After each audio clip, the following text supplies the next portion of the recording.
Welcome back to the Introduction to Russian History Anchor Fact series of printables and mini lessons. Our topic today is the origin story of the largest country in the world, a country that stretches from Europe all the way across to the Pacific Ocean, a country that borders on Poland and China. The story of Russia begins in a strange way. The people who are native to Russia are known as the Slavs. Like the people of Europe, they lived in a primitive way during the Dark Ages, in relative isolation from others. But the story of the Dark Ages involves the movement of many people from place to place. From our Anchor Fact series on ancient Rome and Europe, you may know that the Huns came from Asia into Europe. Their arrival is one of the main causes of the fall of Rome. Surely they passed through Russia to get there. But history has nothing to say on the subject. The Russians did not have history yet. They were not in contact with the Greeks or the Romans, from whom they might have learned it. So their story is completely unclear until considerably later. It is the movement of another violent people, the Vikings, that brought us the first recorded event of Russian history.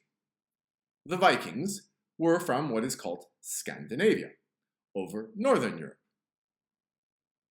They attacked Europe in every direction, changing the history of France, England, and even Italy and Russia. It was the arrival of a group of Vikings called the Varangians, under the leadership of a man named Rurik, that is marked as the first event of Russian history. Russian people are taught a strange version of this story. They are taught that the Vikings were invited to take over Russia. This seems very strange. No one in history ever invited invaders to take over their land. The Aztecs of Mexico did not invite the Spanish. The Iroquois of New York did not invite the English. But from these examples, we might be able to guess what really happened.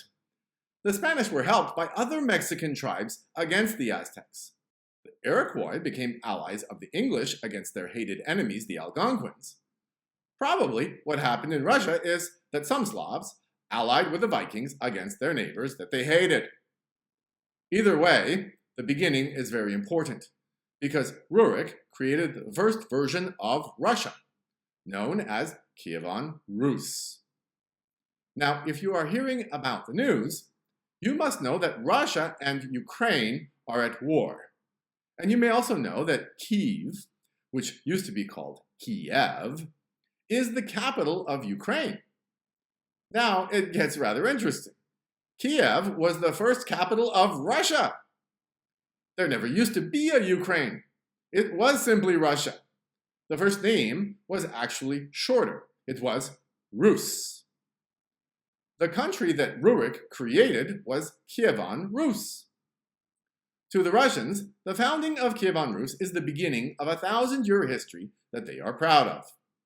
In fact, in 1862, a monument was built called the Millennium of Russia. It shows all the important events of Russian history.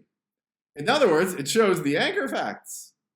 And the founding of Kievan Rus, circa 862 AD, is the first. We will look at the Millennium of Russia in our studies, from just about every angle. It's an amazing sculpture and very helpful to the student of Russian history. Another important fact about the first version of Russia is that it was almost completely isolated from Europe, except the easternmost parts. Back at this stage of history, everything was far away. The Vikings liked to sail their ships up and down rivers, however, and from Kiev, you can sail down the Dnieper River to the Black Sea. If you keep going, you get to an ancient city, which was one of the most important in Roman history. It was called Constantinople. Even though Rome had been ruined during the fall of the Roman Empire, Constantinople had not. It had survived.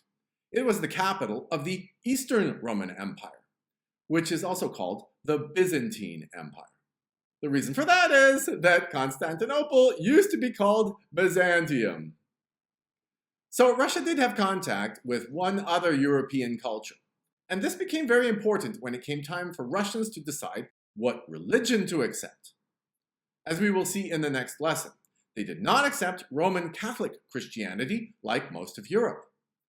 We will see what kind of Christianity Russia adopted and how in the next lesson. See you then.